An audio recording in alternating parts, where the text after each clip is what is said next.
পুৱাৰ ভাগৰে পৰা ONGCৰ অনিৰ্দিষ্টকালীন পথ অৱৰোধ কৰিছে ধনশিৰি মহকুমা চুতীয়া ছাত্ৰ সন্থাই আৰু বিগত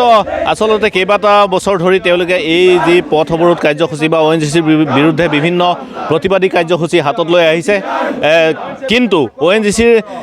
যি আচলতে তেওঁলোকক প্ৰতিশ্ৰুতি প্ৰদান কৰিছিল বা যি ধৰণৰ কথা তেওঁলোকক অৱগত কৰিছিল কিন্তু সেইসমূহ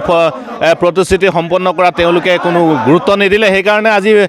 পুনৰ আচলতে তেওঁলোকে এই যি সৰুপথাৰ মহাবিদ্যালয়ৰ কাষতে থকা ONGC কলনীৰ সন্মুখৰ যি এই পথ সেই পথটো সম্পূৰ্ণভাৱে অৱৰোধ কৰি দিছে অনিৰ্দিষ্ট কালৰ বাবে কাৰণ তেওঁলোকে আচলতে ৰাতিপুৱাৰ পৰা আজি পুৱাৰ ভাগৰ পৰা ঘন কুঁৱলী ফালি তেওঁলোকে এই এনেধৰণৰ যি আচলতে প্ৰতিবাদী কাৰ্যসূচী হাতত লৈছে গতিকে ইয়াত যি ধনশিৰি মহকুমা চুতীয়া ছাত্ৰ সন্থাৰ বিভিন্ন বিষয়ববীয়া আছে আমি তেওঁলোকৰ মন্তব্য ল'ম আচলতে আপোনালোকে ধাৰাবাহিকভাৱে আচলতে বিগত বৰ্ষতো আমি দেখা পাইছিলোঁ আৰু আপোনালোকৰ লগত ONGCৰ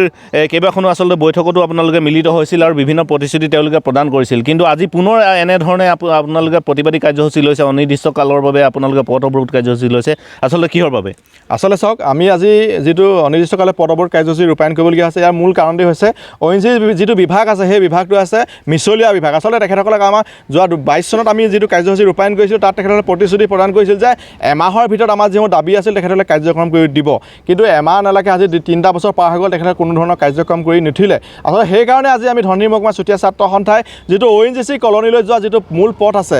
যিটো ONGC বিভাগ থকাৰ যিটো পথ আছে সেই পথটো আমি অনিৰ্দিষ্টকালে পথ অৱৰোধ কাৰ্যসূচী ৰূপায়ণ কৰিছোঁ ONGCৰ বিষয়াসকলে তথা ONGCৰ যান বাহনসমূহ সম্পূৰ্ণৰূপে আমি ইয়াত বন্ধ কৰি দিছোঁ কাৰণ এটাই কথা হ'ল যে পুনৰ আমি তেখেতসকলক সক্ৰিয়নি প্ৰদান কৰিছোঁ দাবী উত্থাপন কৰিছোঁ যে আমাৰ যিবোৰ দাবী আছিল তেখেতসকলক আমাক প্ৰতিশ্ৰুতি প্ৰদান কৰিছিল যে ধনশিৰি মহকুমাত এখন উন্নত মানদণ্ড চিকিৎসালয় তেখেতসকলে নিৰ্মাণ কৰি দিম কৈছিল ইয়াৰ যিসকল শিক্ষিত নিবনুৱা আছে নিবনুৱাসকলক এই তৈল খাতসমূহক কৰ্ম সংস্থাপন দিম কৈছিলে মহিলাসকলক স্বাৱলম্বী দিশত আগবঢ়াই নিম বুলি প্ৰতিশ্ৰুতি প্ৰদান কৰিছিল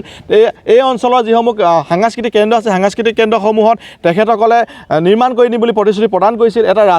ৰাজহুৱা অতিথিশালা নিৰ্মাণ কৰি দিম বুলি প্ৰতিশ্ৰুতি প্ৰদান কৰিছিল এটাও তেখেতসকলে প্ৰতিশ্ৰুতি প্ৰদান কৰিছিল কিন্তু পালন নকৰিলে আচলতে সেইকাৰণে আজি আমি দাবী উত্থাপন কৰিছোঁ আৰু এটা দাবী উত্থাপন কৰিছোঁ যে যিহেতু এই অসম নাগালেণ্ড সীমান্ত ধনশিৰি মহকুমা 23টাকৈ তৈলখাট আছে এই 23টা তৈলখাটত যোৱা যিসমূহ পথ আছে সেই পথসমূহ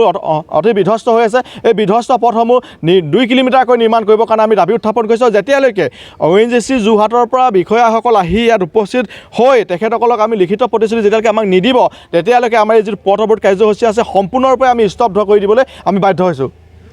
হয় নিশ্চিতভাৱে আচলতে তেওঁলোকে লিখিত প্ৰতিশ্ৰুতি নিদিয়ালৈকে আচলতে এনেধৰণৰ কাৰ্যসূচী তেওঁলোকে বাহাল ৰাখিব আমাৰ মাজত আচলতে সভাপতি আছে তেওঁৰ পৰা মণ্ডলক কি ক'ব এই কাৰ্যসূচী চাওক ONGC যিটো সামাজিক দায়বদ্ধতা আঁচনি আছে সেই দায়বদ্ধতা আঁচনিটোৱে ONGCয়ে আটাইতকৈ নিন্দনীয় কাম কৰিছে তেখেতলোকে এবছৰত এখন হুইল চেয়াৰ প্ৰদান কৰিছে ৰাইজলৈ আমি তেখেতসকলক আপোনালোকৰ মাধ্যমৰ যোগেদি সুধিব বিচাৰিছোঁ আপোনালোকৰ কি সামাজিক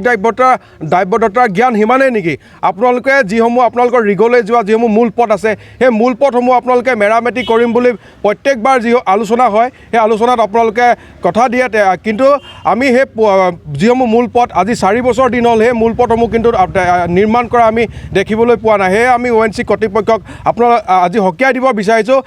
তেখেতসকল ইয়ালৈ যদি আহে তেখেতসকল আহি যদি ইয়াত লিখিতভাৱে প্ৰতিশ্ৰুতিও দিয়ে কিন্তু লিখিত প্ৰতিশ্ৰুতি দিয়াৰ পিছতো নহ'ব তেখেতসকলে কামসমূহ আজিৰ তাৰিখৰ পৰাই আৰম্ভ কৰিব লাগিব বুলি আমি দাবী জনাইছোঁ হয় আচলতে এনেধৰণে এই যি ধনশিৰি মহকুমা চুতীয়া ছাত্ৰ সন্থাই সৰুপথাৰ অঞ্চলৰ যি আচলতে সৰুপথাৰ মহাবিদ্যালয়ৰ নিচেই কাষতে লাগি থকা যি ONGCৰ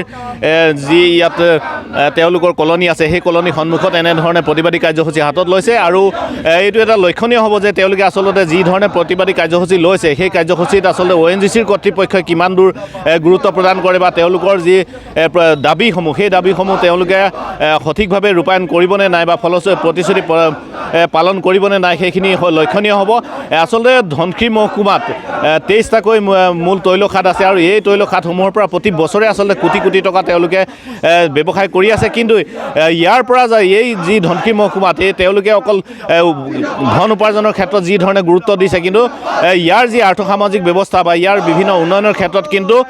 ONGCয়ে কোনো ধৰণৰ গুৰুত্ব প্ৰদান কৰা নাই গতিকে তেওঁলোকে পুনৰ এই আচলতে যি পথ অৱৰোধ কাৰ্যসূচী হাতত লৈছে আৰু দেখা যাব যে তেওঁলোকে ONGCয়ে আচলতে তেওঁলোকৰ যি প্ৰতিবাদী কাৰ্যসূচী সেইখিনি সফল ৰূপায়ণৰ ক্ষেত্ৰত কিমান দূৰ গুৰুত্ব দিয়ে